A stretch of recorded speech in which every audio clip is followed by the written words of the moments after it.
do Salmo 42. Você deixa a sua Bíblia aberta no Salmo 42, nós vamos discorrer nela e vamos estar falando aquilo que Deus tem colocado no meu coração. Como suspira a corça pelas correntes das águas, assim por ti, ó Deus, suspira a minha alma. Minha alma tem sede de Deus, o Deus vivo. Quando irei e me verei perante a face de Deus? As minhas lágrimas têm sido meu alimento de noite, enquanto me dizem continuamente: onde está o teu Deus?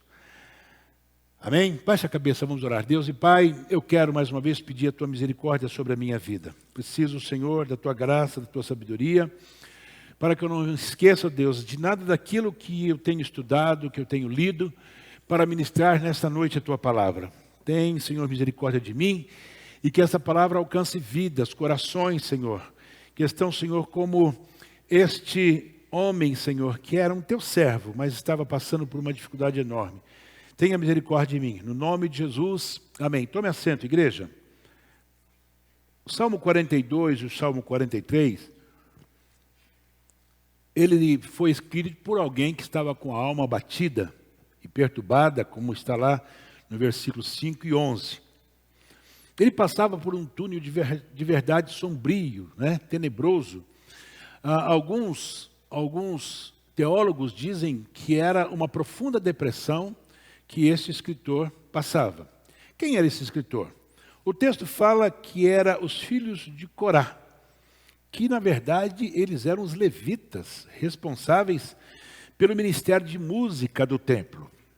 E alguém diz que esses filhos de Corá, ou o filho de Corá que escreveu, ele estava passando por um momento de exílio.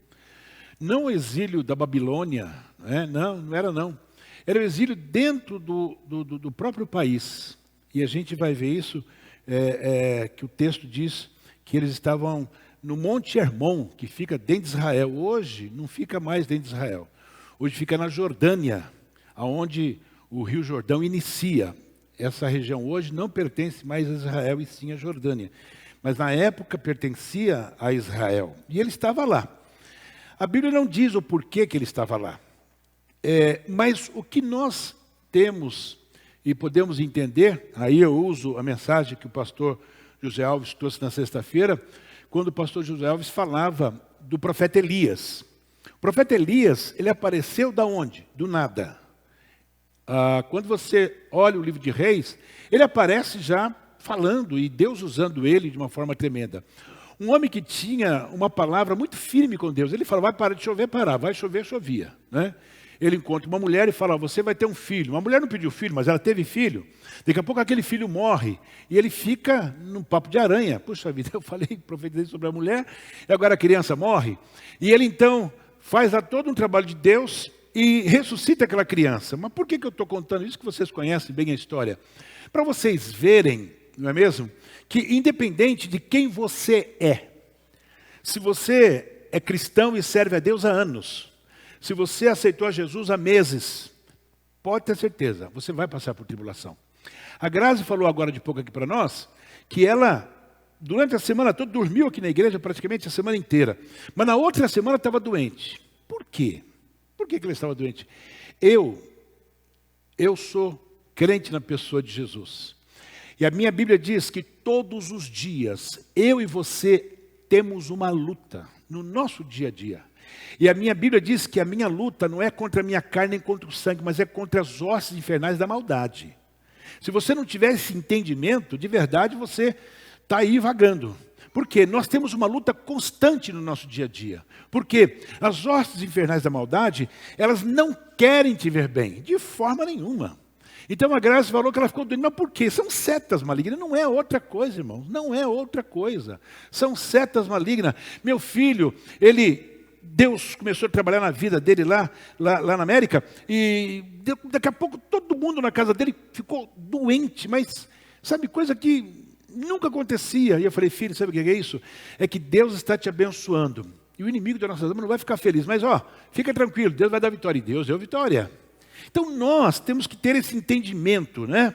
A comunhão com Deus, ela não vai te isentar das dificuldades da vida. Não.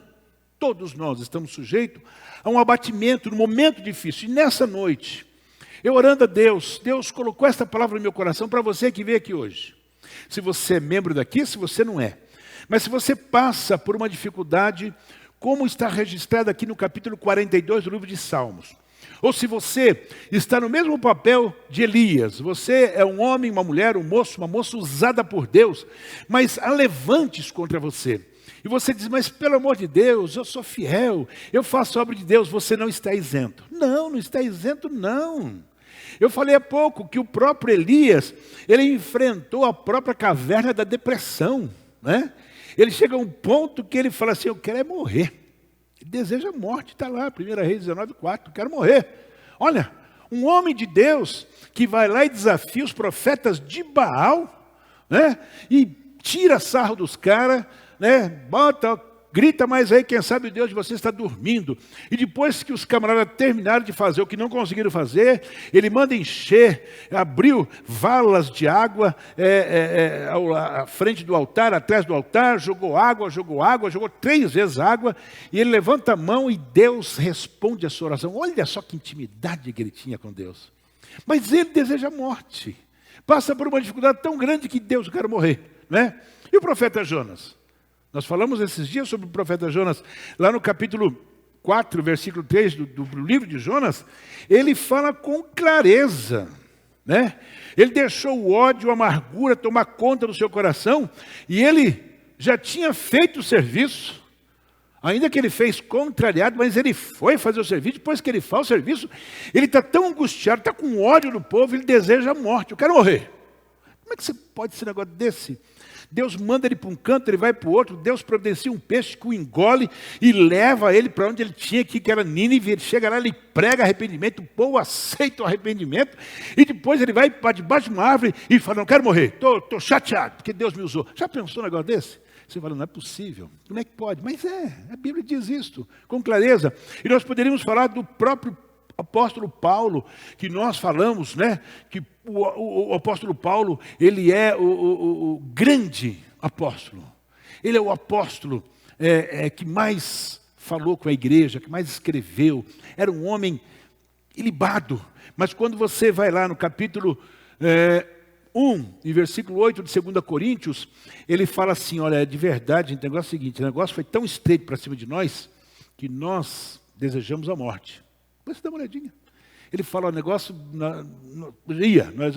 se levantou contra nós de uma forma tão tremenda. Mas eu estou falando de Paulo, irmãos. Eu estou falando de Paulo.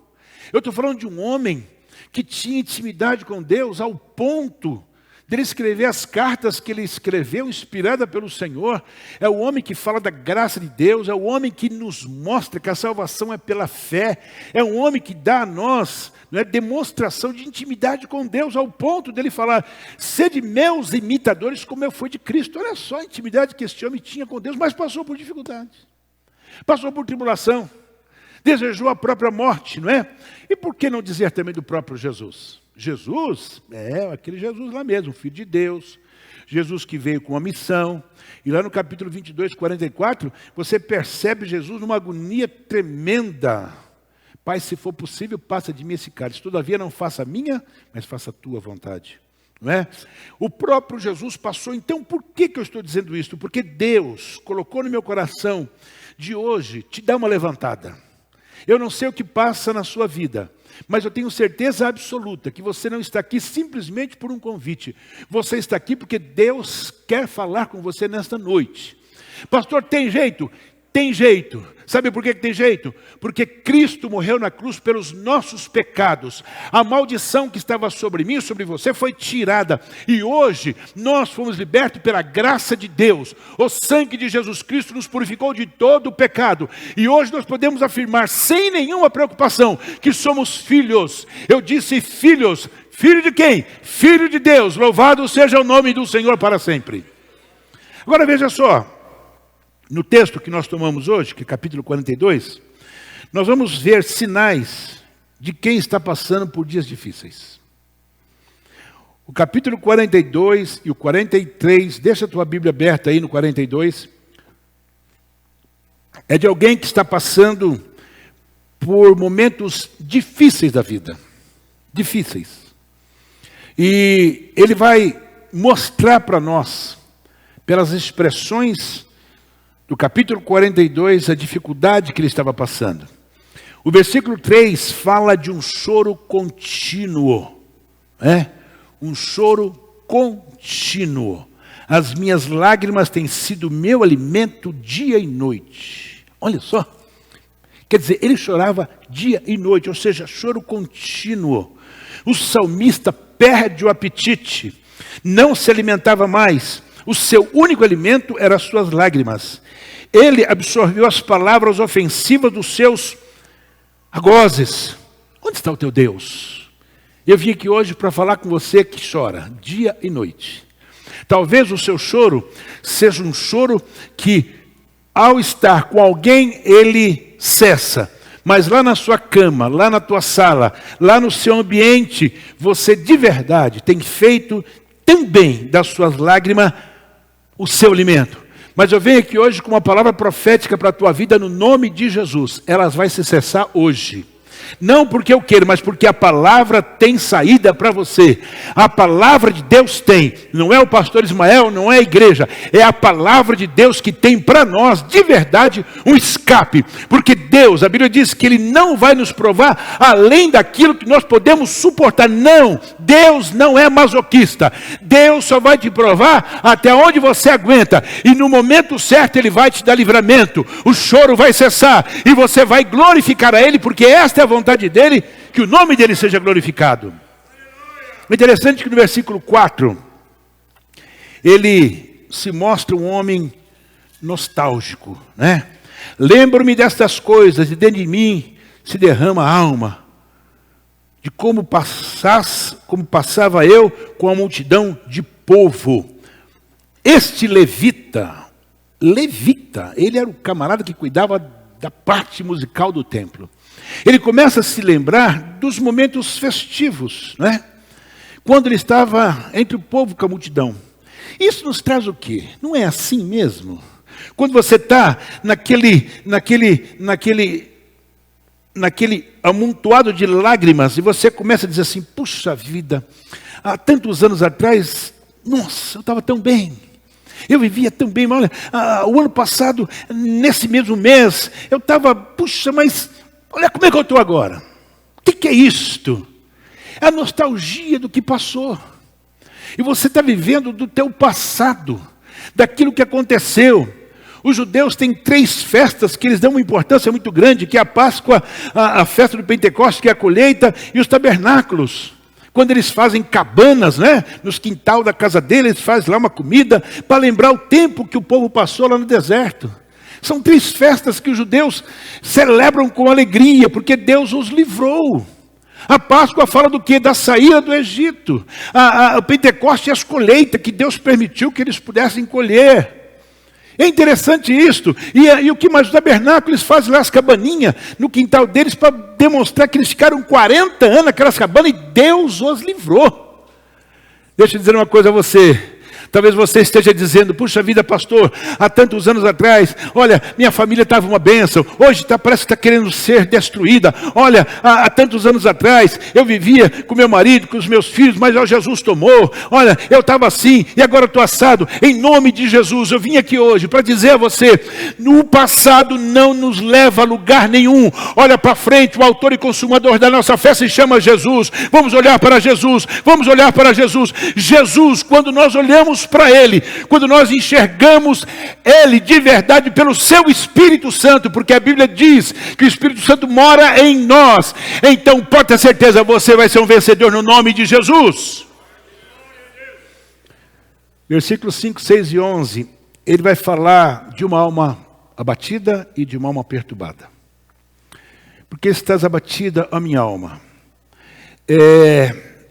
No sentido original, fala estar curvada. É aquela alma que vive de cabeça baixa. Irmão, não tem coisa pior no mundo. É quando você está com a sua alma abatida e você tem dificuldade de olhar para o camarada assim, sabe? Pai do Senhor, Hélio. Né? Mas você não consegue. Você dá Pai do Senhor assim, Pai do Senhor, irmão. Aí o Hélio vai falar assim, mas por que ele não olha para mim? Porque você está abatido. Você está com o coração arrebentado. Quem está com o coração arrebentado não sorri. Quem está com o coração amargurado, não consegue de forma nenhuma. E quando sorri, é aquele sorriso que a gente chama de amarelo. É aquele sorriso que é para poder dizer, eu estou legal, mas você não está não. É o que o salmista diz aqui no versículo 5, 6 e 11. Né? Ele estava curvado, estava derrubado, desesperado. Dentro dele só havia uma coisa, gemido de dor. Você está passando esse problema? Você está com essa dificuldade? Você não expressa a ninguém porque você tem medo, tem vergonha. Hoje Deus me incomodou desde sexta-feira à noite, quando o pastor José Alves pregou aqui, desde terça-feira, quando o nosso amado também ministrou aqui, essa palavra veio no meu coração, eu dizia, Deus, é isto que o Senhor quer. Eu não sabia por onde que eu ia, mas Deus nessa manhã usou o servo dele para dizer, pastor, embola tudo e prega para a igreja. Deus está falando comigo, Deus está falando com você. Alma batida, perturbada, preocupada, entrega ao Senhor os seus caminhos, confia nele, e o demais ele vai fazer, diz a sua própria palavra. É interessante que no versículo 7, eu não sei se você já quase se afogou, porque uma vez eu quase me afoguei. A sensação é terrível. Quase que eu morri. E eu não gosto nem de lembrar daquilo. Se você nunca se afogou no rio, no mar, talvez você já se afogou de uma outra forma. Até pessoas que às vezes tomam um copo de água e se afogam. Já viu isso? É. E a sensação de afogamento é uma das piores que existe. Aqui no versículo 7 ele fala assim, um abismo chama abismo ao rugir das suas cachoeiras. Todas as tuas ondas e vagalhões se abateram sobre mim. Ou seja, ele está falando que as ondas do mar, das cachoeiras, vieram sobre ele. Tá? Ele está dizendo que ele estava lá naquelas cachoeiras que nós temos lá no Paraná. Como é que chama a cidade lá? Foz do Iguaçu. Ele estava falando assim, sabe, eu estou em Foz do Iguaçu e aquele montão de água está vindo sobre mim. Você já imaginou um troço desse? Você já imaginou isso? Você já imaginou? Você está debaixo de uma água que ela não cessa e você está sendo afogado. É o que ele está dizendo, a sensação dele era esta. É a sua sensação? Se esta é a sua sensação, parece que as águas não param de estar sobre a sua cabeça e você parece que vê a morte chegar por conta de um afogamento. Hoje o Espírito de Deus, ele me diz para dizer a você, essa água vai cessar no nome de Jesus. Essa água vai cessar no nome de Jesus. Essa crise de ansiedade, de preocupação, de algo que está tirando a tua paz, a tua alegria, vai cessar no nome de Jesus. Pastor, mas olha, o senhor não imagina, eu nem quero imaginar. Entrega para o Senhor, fale com Deus sobre isto. Olha, Elias, quando a mulher fala assim para ele, ô seu profeta, vem cá, eu te pedi filho. Não pediu não. Então, agora está aqui o filho, o senhor se vira. O senhor dá um jeito, porque o filho morreu. Eu não te pedi filho.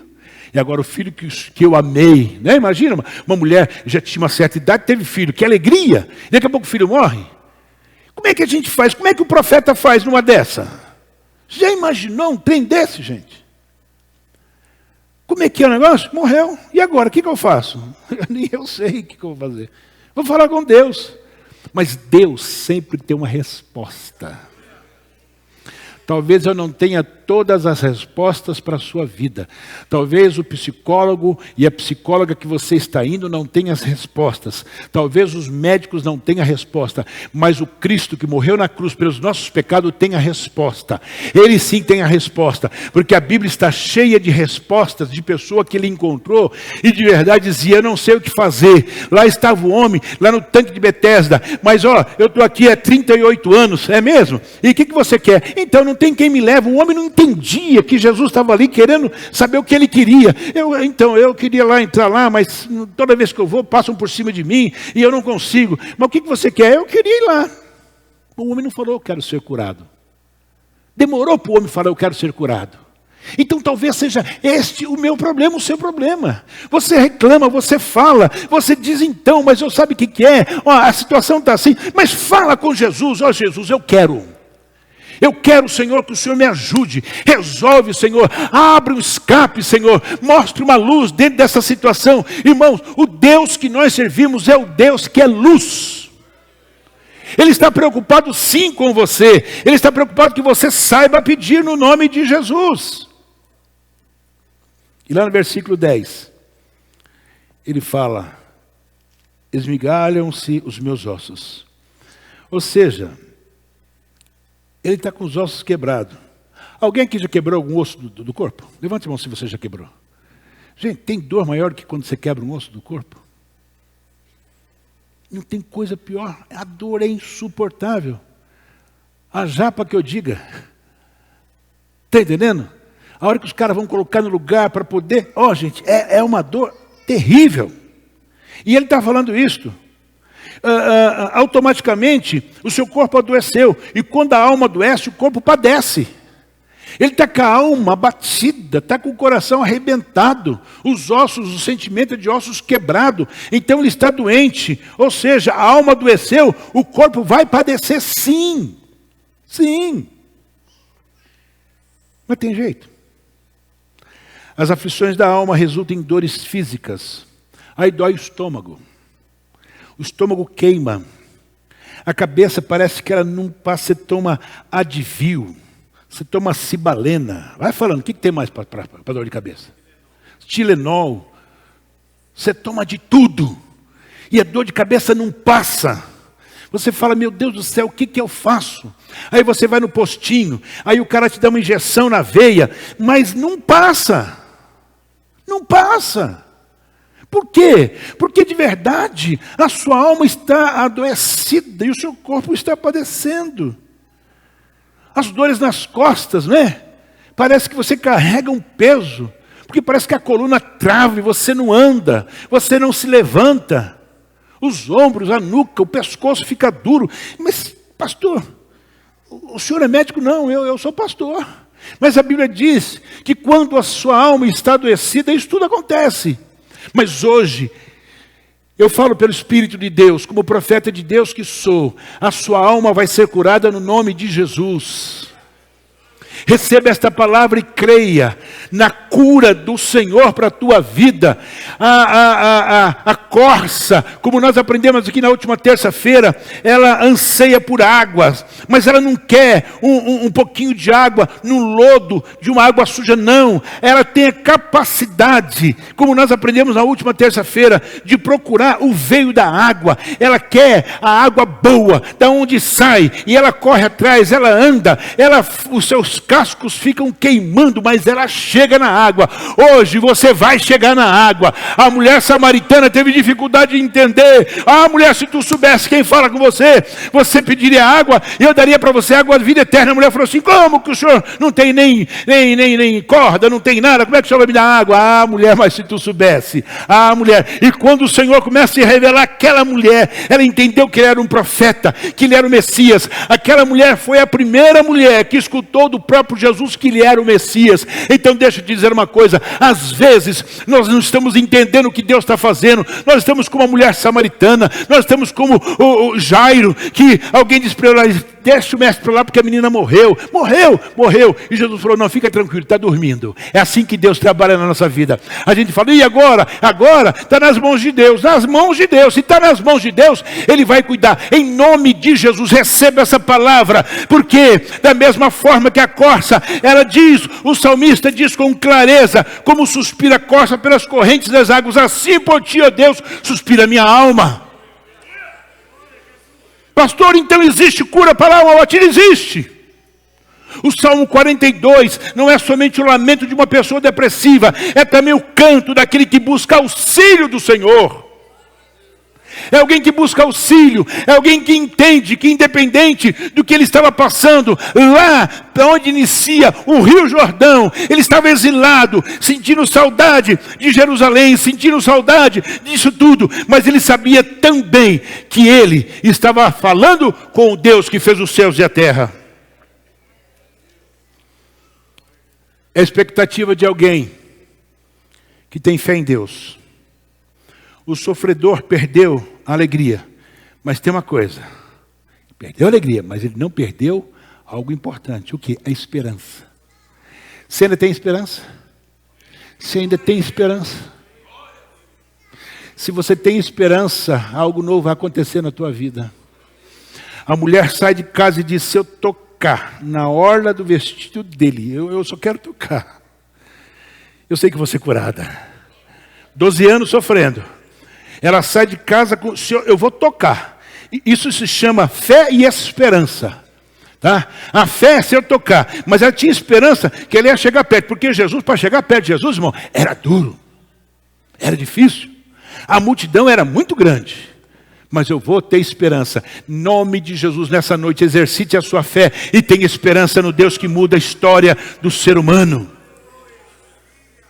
E onde é que eu vejo isso? Primeira coisa, no versículo 2, ele diz, tenho sede de Deus, mas é do Deus vivo. Como eu disse, a corça é aquele animal que consegue farejar as correntes de água nos lugares mais secos. Ela suspira pelas águas.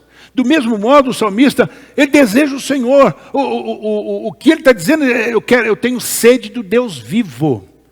Ele não tem sede de alguém que possa lhe aconselhar. Ele não tem sede do advogado. Ele não tem sede do psicólogo. Ele tem sede de Deus. Não quero aqui diminuir psicólogo, não quero diminuir aqui advogado, não quero diminuir aqui pastor. Sim, são profissionais e homens de Deus que podem te ajudar. Mas quando você coloca a sua fé no Deus que fez os céus e a terra, a coisa muda. As coisas acontecem. Às vezes nós somos focados muito em alguma coisa e se esquecemos de Deus que nos fez, que nos deu a vida. E mais do que a vida, Deus deu seu Filho Jesus Cristo para morrer na cruz pelos nossos pecados. Nós estávamos distanciados de Deus, nós não tínhamos esperança, mas Jesus, pela sua morte e ressurreição, deu a mim e a você vida. Louvado seja o nome do Senhor para sempre. Então veja só, a minha alma tem sede de Deus, versículo 2, do Deus vivo. Quando irei e me verei perante a face de Deus? A sede da corça, ela é saciada pelas correntes das águas. Do mesmo modo, a sede espiritual do salmista só será saciada pelos rios de água viva que brotam do trono de Deus. Só esta água é que vai saciar a minha alma. Somente a água que vem do trono de Deus. Muitos tentam matar a sede da alma com soluções paliativas. Com comida, com bebida, com droga, com consumismo, com pornografia, né? Com redes sociais, é o que mais tem hoje. Tem pessoas que passam o dia todo em redes sociais, o dia inteiro. Hoje, eu falei há poucos dias aqui, que na Coreia do Sul, e onde tem crente à beça, pensa numa cidade, num país que tem crente, a Coreia do Sul. O governo está fazendo lá um trabalho. E olha, isso, irmão, pode procurar nas redes sociais que você vai ver isso. Ele está pagando para a turma sair de casa. Os jovens, na sua maioria, estão enfiados dentro dos quartos e não saem mais. E o governo está dando uma graninha. Sai do quarto aí que eu vou te dar um saláriozinho. Você imaginou um troço desse? Não é possível, mas é verdade. Por que isto? Porque as pessoas acham que as redes sociais, que a pornografia, que hoje é liberado. Você com o celular na mão, seu filho com o celular na mão, ele vê o que ele quiser e você não fica sabendo. Por quê? Porque ele procura alegria em alguma coisa. Eu vou na pornografia, eu vou de verdade nas drogas. O que está acontecendo hoje, irmãos? Olha lá o problema que a capital tem. Com aqueles drogados que estão dentro do centro velho de São Paulo. O governo não sabe o que faz, o prefeito não sabe, ninguém sabe o que faz. Não tem jeito. Mas como é que pode? E se você for lá, você vai ver que ali tem gente rica, gente pobre. Tem branco, tem preto, tem japonês, tem de tudo. Porque as drogas, ou seja, o diabo, ele não escolhe nacionalidade, não escolhe cor. Ele veio para destruir. A Bíblia é clara que o diabo veio para matar e destruir. Mas Jesus veio para dar vida e vida com abundância. É diferente. É isso que eu preciso ter esse entendimento. Nós precisamos recorrer ao Senhor. E como é que eu faço isso? Meu irmão, minha irmã, em nome de Jesus, sai de casa, vem para a igreja, vem cultuar, vem de manhã, vem à tarde, vem à noite, busque a Deus, e você vai ver que a tua vida vai mudar no nome de Jesus. Tem muita gente enfiada dentro das casas, passa o dia todo em frente a uma televisão, dando risada, de ver aquelas piadinhas que tem lá na internet, mas se esquece de ler Bíblia, não come a palavra, não tem um momento de comunhão, não tem aquele momento de, sabe, abrir a Bíblia, ler um texto, não tem. O que você quer? Você está morrendo espiritualmente. Talvez o seu problema seja esse. Você está buscando de verdade soluções paliativas. Paliativas. Jesus falou para o aleijado lá no poço: o que você quer? O que você quer? Eu queria ser curado. Então levanta, toma tua cama e anda. 38 anos, o cara levantou e andou. Você está entendendo? Acabou. O que você quer, irmão? Deus está falando com você, o que você quer? Fala com Deus, o que você quer? Agora veja só. Jeremias, no capítulo 2, versículo 3, ele fala exatamente sobre isso que eu estou falando, dessa questão de nós buscarmos soluções paliativas. Ele fala assim no versículo 2, capítulo 13. Porque 2 males cometeu o meu povo. A mim me deixaram o manancial das águas vivas e cavaram cisternas rotas que não retêm água. Olha aqui, é isso aqui. A gente está fazendo cisternas com água que não presta e esquecendo das águas vivas, que é o manancial de Deus. É o que eu estou dizendo, a gente está buscando solução paliativa. Eu vou comer bastante para esquecer, eu vou me divertir bastante para esquecer. É isto.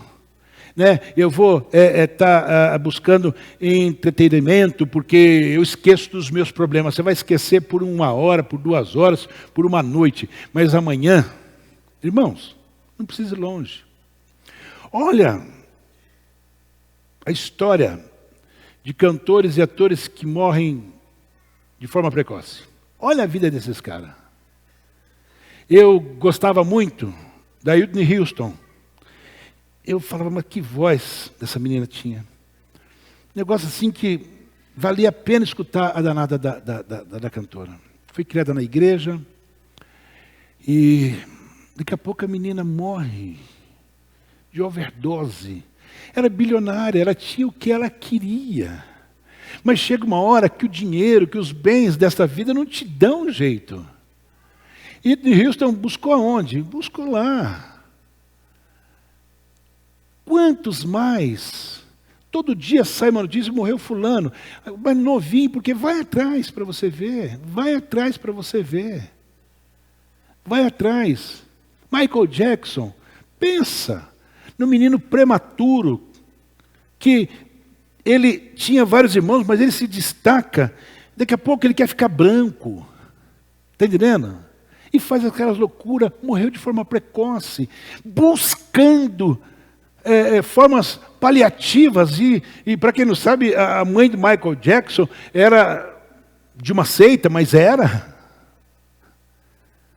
Quer dizer, ele foi criado conhecendo quem era Deus e para ele, não está nem aí. Por quê? Buscando soluções paliativas.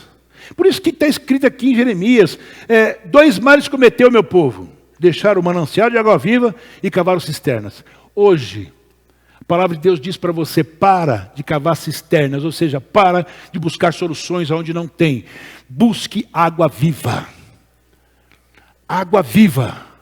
Rios de água viva correrão se você buscar, mas eu preciso buscar. Por isso que Jesus disse lá em João 7:38, aquele que crer em mim, do seu interior fluirão rios de água viva. Você está entendendo? Você precisa crer. Pastor, mas eu já aceitei Jesus, mas espera um pouquinho, aceitar Jesus é muito fácil, mas eu quero saber como é que está a tua vida com Ele, qual é a intimidade que você tem com Deus. Nós ficamos aqui uma semana inteira orando todos os dias, a semana passada, porque a nossa preocupação, e a minha em particular, era ter mais intimidade com Deus. E você de verdade crer no Senhor Jesus, você tem intimidade com Ele. Então, se você tiver intimidade com Ele, rios de água viva vai correr de dentro de você, a sua alma vai saciar, louvado seja o nome do Senhor. No versículo 5 e 6, ele admite o seu problema. Ele confessa que está abatido e desesperado. Por que estás abatida, minha alma? E por que perturba dentro de mim? Ele estava arrebentado por dentro. Muitas vezes nós queremos convencer a nós mesmos e aos outros que estamos bem, quando na verdade nós estamos arrebentados. E nós precisamos o quê? Lutar. O levita que escreveu o Salmo 42 estava lutando por quê? Por esperança. John Piper, ele escreveu algo e eu copiei. Ele disse, ele não está se rendendo às emoções de desânimo. Ele está contra-atacando. Quando ele fala, né? Quando ele fala, por que estás abatido, minha alma, e por que perturba dentro de mim? Ele começa então o que agora? Ele não se rendendo às suas emoções de desânimo, mas agora ele vai contra-atacar o desânimo. E a gente contra-ataca o desânimo quando você olha para o autor e consumador da nossa fé, que é Jesus. Precisamos voltar os nossos pensamentos à palavra de Deus. Precisamos nos levantar e lutar contra o desânimo. Nós precisamos ler Bíblia. Nós precisamos vir à escola bíblica dominical. Nós precisamos vir aos cultos de ensino. Nós precisamos vir aos cultos de oração. Nós precisamos participar de um pequeno grupo. Nós precisamos ter comunhão. Aí pode ter certeza, você vai dar risada mesmo, mas vai ser uma risada sadia, cheia da glória e do Espírito Santo de Deus. Eu te faço uma pergunta hoje. O teu rosto, a tua face, é a mesma face que você tem lá dentro da sua casa? Esquece não que Deus é o Salvador das faces.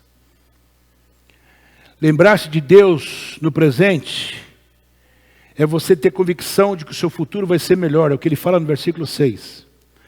Quando se lembrava do passado, o coração do salmista se enchia de tristeza.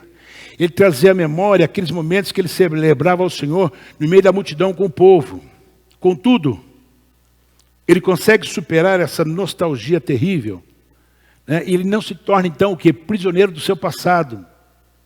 Não adianta você se voltar para o passado. Ele declara a certeza de que um dia voltaria a louvar o Senhor com a multidão dos fiéis, ou seja, ele tinha esperança que ele ia voltar ao templo, que ele ia voltar a cantar, que ele ia voltar a ministrar louvor. Então irei, ao versículo 4 do 43, então irei ao altar de Deus que é a minha grande alegria, ao som da harpa eu te louvarei, ó Deus, Deus meu. O mesmo escritor do 42 ou do 43, ele agora está declarando que de verdade ele vai voltar ao altar para glorificar a Deus, irmão, em nome de Jesus. Declare nesta noite que você vai ter sorriso nos lábios. Declare que a tua face aqui não é uma face mentirosa. Você coloca lá no Face, você coloca no Instagram uma foto linda sua, as pessoas falam, nossa, meu Deus, que coisa linda. Não é assim. Quem é que coloca no Face, no Instagram, uma fotografia assim? Ninguém. Você põe aquela bonitona mesmo. Eu botei uma bonitona, eu e minha mulher. Está eu e ela lá. Quem vê dois, coisa linda de Jesus. Agora, é fácil colocar isto no Facebook e no Instagram. Mas e lá na sua casa? Como é que é seu rosto? Como é que é a sua cara lá? Nessa noite, o desafio de Deus para a tua vida é: volte-se para a esperança. É a minha esperança, a sua esperança se chama Jesus o Cristo. Quando Jesus fala para Jairo, Jairo, fique em paz, a menina está só dormindo, tá? A esperança de Jairo voltou. Na hora. Quando Jesus encontra Zaqueu na árvore. E por que Zaqueu subiu numa árvore? Primeiro porque ele era de baixa estatura, mas não era só isto. Não era só isto.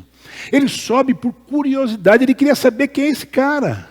Quem é esse cara que falam tanto nele? Eu vou ver, eu quero ver ele, eu quero ver nessa noite. Tenho o mesmo desejo daquele homem. Eu quero ver o meu Salvador. Eu quero sentir a presença do meu Deus. O salmista, no Salmo 43, ele fala: eu vou voltar ao altar de Deus, com a minha alegria, ao som da harpa, eu vou louvar ao Senhor em nome de Jesus. Fale como esse salmista, como esse filho de Coré, como esse levita: eu vou voltar às boas. Você não pode mudar o seu passado, mas você pode mudar o seu futuro. Como é que isso é possível? Não é? Ele fala assim: sinto abatido dentro de mim a minha alma, mas lembre-me, portanto, de ti nas terras do Jordão. Em nome de Jesus, as mesmas alegrias que você tinha, você vai voltar a ter no nome de Jesus. Deixa eu concluir dizendo a você, aqui é um salmista que, quando a gente analisa, os psicólogos da casa aqui, se lê isso aqui, mas esse cara ele era depressivo. Mas ele fala: eu anseio ver a face de Deus. Quando irei e verei a face de Deus? Pergunta a ele, no versículo 2. Quando? Eu quero ver. Como é que nós podemos ver a face do nosso Deus? A resposta está em Jesus. Nele, em Cristo, vemos a face do Senhor Jesus. Jesus disse, lá no livro de João, no capítulo 14, versículo 9: quem vê a mim? Quem vê a mim? Pronto. Você quer ver? Quero. Cristo é a resposta para esse desejo. Você quer ver Deus? Quero. Aceita Jesus. Entenda que Jesus é o cara, não tem outro.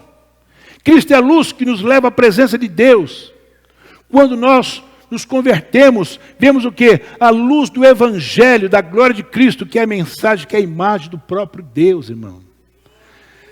Nós não podemos cessar de citar o versículo de João 3,16, que Deus amou o mundo de tal maneira que deu seu Filho unigênito, para que todo aquele que nele crê não pereça, mas tenha vida eterna. Este está passando pelo túnel da escuridão, da tribulação? Tá. Que a luz de Cristo brilhe de forma poderosa na sua vida. Porque Jesus é a única esperança. Baixe a cabeça, vamos orar a Deus.